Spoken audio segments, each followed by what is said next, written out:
guys, Gene here with G Squared Tactical. We've already done the tabletop on the Taurus, the Bersa Thunder 380. We done did so many Tauruses today. I've got the Taurus stuck in my brain. Anyway, it's a Bersa 380. First time I've shot this particular gun, although I have had this gun quite a bit. I've sold it, bought it again, sold it. I swear I'm not going to sell it this time. I really do like this gun. It's always been very, very accurate, which a lot of times is hard to get in a compact pistol of any kind. Say, a 9mm, 380, 22. It's especially in a 380 with the snappiness. It's very difficult to find one that you can be consistently accurate with. And I don't know if it's just me or if it's everybody, if it's a gun, I'm not sure. All I can tell you is that I've always been incredibly accurate with this gun. I've never had any malfunctions or issues. Earlier today we were shooting this gun and the round was catching on the feed ramp and would not feed into the chamber. I did clean it a little bit. I had not cleaned this gun. The first time we shot it was today, and it did not seem to do that on that magazine, and it was only happening like the second round. So I don't think that's necessarily an issue, just probably me needing to clean the gun and oil it up a little bit. But we like to see how they'll shoot out of the box sometimes, and that's what we did. But anyways, it's a Bersa Thunder 380 two-tone stainless steel with black. We opted out of the Crimson Trace grip lasers, although I have had that one before as well. I will say, after shooting this gun today, that just like as I remember, it does bite pretty good right here from this area in the web of your hand. So just be aware of that. Not really a big deal unless you're shooting for long periods of time. But let's quit yakking and put some more down range, why don't? Oh, might want to put one in there.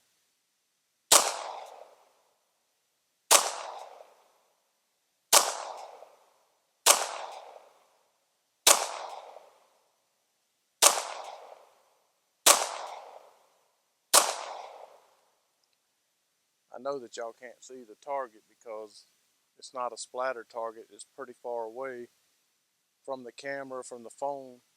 We're about 9 yards away where we stand, but I did hit the bullseye twice, and it's a teeny tiny. I would say it's probably big around as your pinky finger.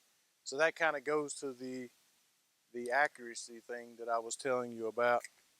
But we had a couple of guns that wouldn't feed steel ammo.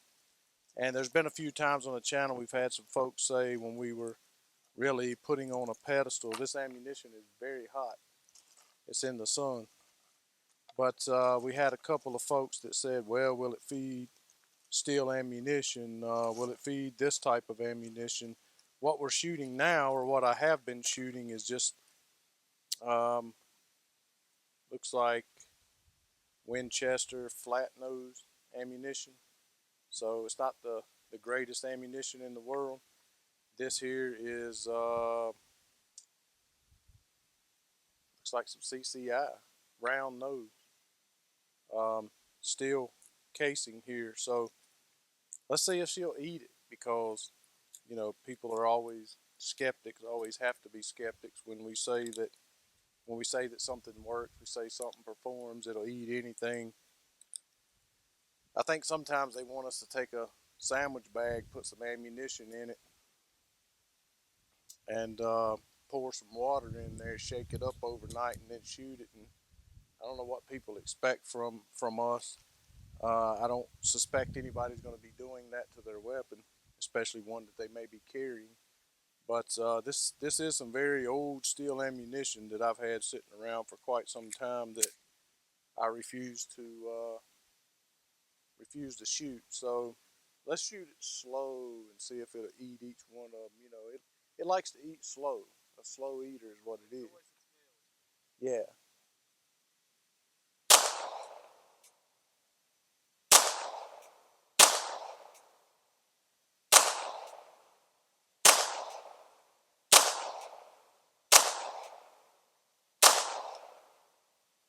I think it might have been a little more accurate than the brass. And it ate it up too. Never complained one time. So I think we're gonna let Trey shoot a little bit, see if he can do a little bit better. I've got the mic on. I see he's looking at me, but huh? I'll speak up. Will you speak It'll up? pick me up. Okay. Well, we'll. See how she goes. So I remember shooting this pistol earlier whenever you had one of the other ones that you had, and I do remember liking it. I don't remember, exactly my experience with it. Oh, a June bug in July, but I do remember enjoying it. I don't think I was near as accurate as you are with it, and I don't know if that's because it's a 380. I don't really have great experiences with 380s, the LCP2s, Bodyguard, other subcompact pistol frames, or pistol options that you can choose from if that is your round of choice. For many it is, but let's see how she handles. I anticipate good things. It's a heavier gun. 380 is a snappy round, as Gene was saying earlier, but it's a good substitute if you don't want to carry a 9. I mean, there's a lot of 9 micro compact pistols that we've reviewed on the channel. All are good options. Uh, but there's a place, a time and a place for every pistol. Everybody has different preferences, and they shoot better with different guns. So maybe I shoot amazing. Sounds to me like he's making a bunch of excuses for how sorry he's going to perform. That's You a know, possibility. We let's won't see know which until we one finish. you want. Let's see how she shoots. Let's go to the low right since you shoot low right anyway. What I would do is I'd aim for the center. You might hit the low right. See, Think okay, so? okay, coach. So you're shooting for low right though, right? Yeah, we'll see what Okay, happens. let's do it.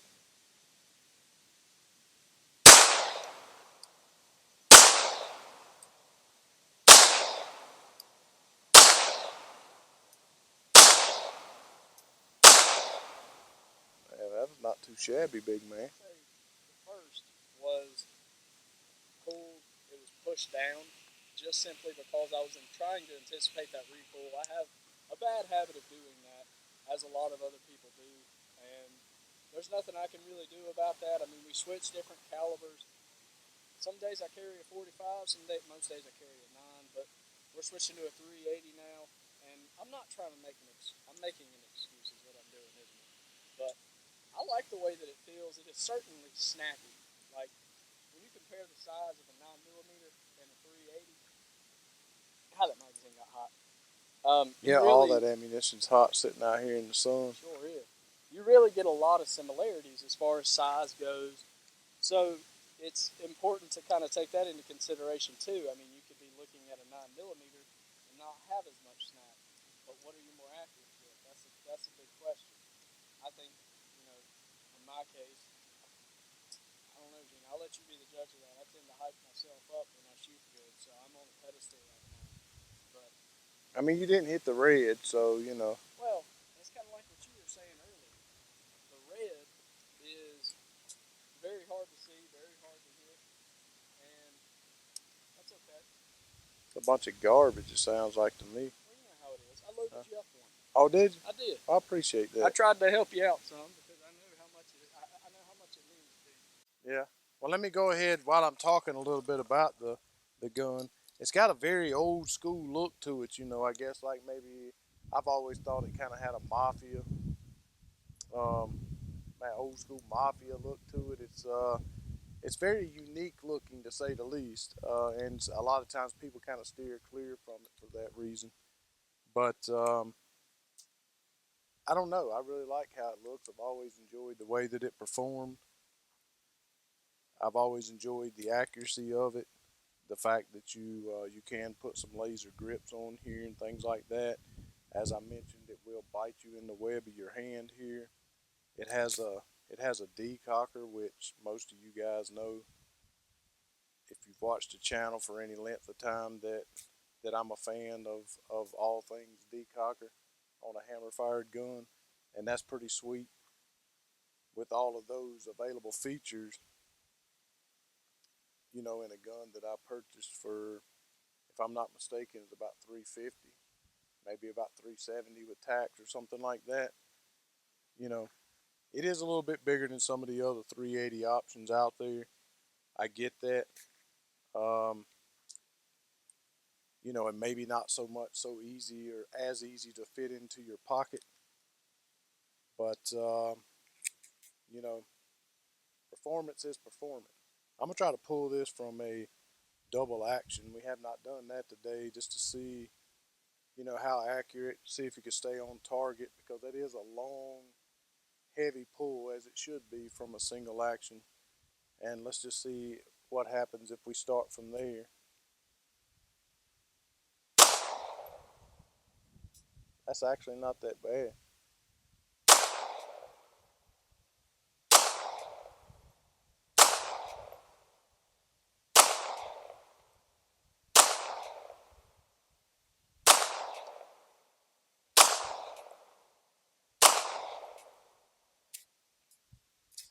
That is the second time, however, it's failed to lock back on the magazine. Um, Not really sure what that's about. Again, it's not something I make too much of a hype about, but I don't know why. Every time I shoot this gun, it makes me wonder why I ever sold it. Why I bought it several times and then sold it again, because it is amazingly accurate at 8-10 yards.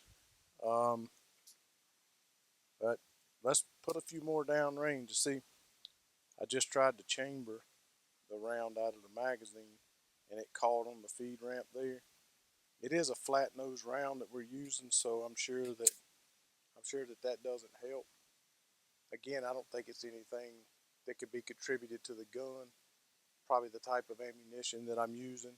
This gun is very hot. It's been sitting out in the sun for several hours. So, and again, you got the old flat nose ammunition. I'm sure I would not have that problem with a more round nose hollow point, or even, some Winchester white box or something like that. But that's only happened a few times. Nothing that I would be truly concerned about.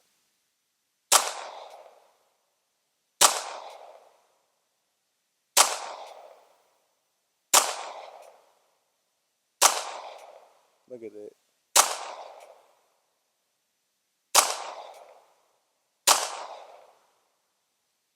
It's even more fun to shoot a gun when you can knock the bullseye out.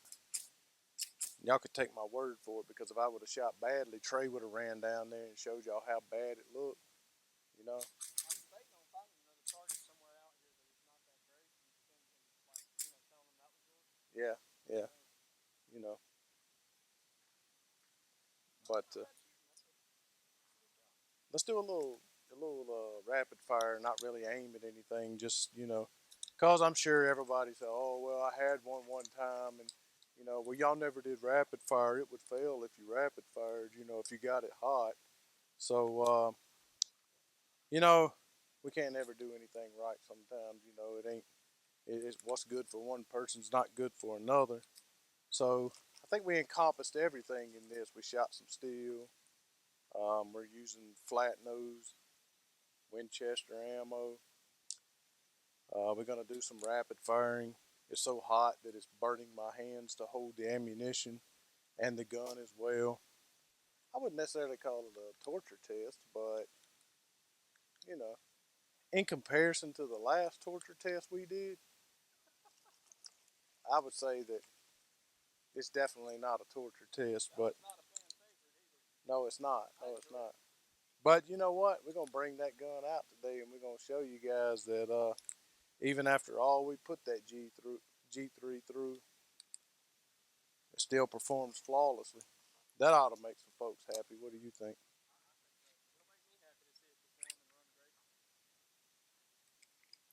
Let's see if it'll. Well, didn't hang up that time. Well, then it seems like people that are fans of a particular gun that we're reviewing, if we say something bad about it, they always try to find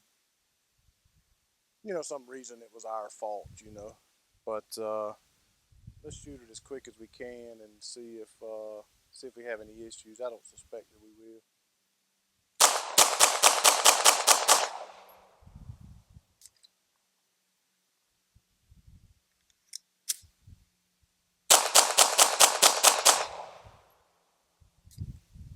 Like a charm. Um, well, I don't know what more to say about this gun. Like I said, we did an extensive tabletop review on it. It does have an adjustable rear sight. I have found that the several that I have owned that adjusting the rear sight was not necessary. It was really good, really accurate right out of the box, and has some nice grooves on the front here, some nice grooves on the rear. It really does feel, good in your hand. Like I said, if this beaver tail was a little bit deeper, it wouldn't bite quite as much, but it'll really turn your hand red after a good, 50, 60 rounds of shooting. But those white dot sights, I really like the fact that it will not pull without one in the magazine. It will not drop the hammer, but the front sight is a heck of a lot bigger than the two rear sight. So of course, that allows you to focus more in on your front sight. I mean, to me, it seems like somebody put a good bit of effort into making this very user friendly and good for the end user. So anyway, my stuff's blowing everywhere. If you got any questions about the gun, anything you want to know, anything we did wrong, I'm sure we'll hear about it. But we enjoy interacting with you and hearing your opinions about things. So give us a thumbs up. Be sure to subscribe. We really hope you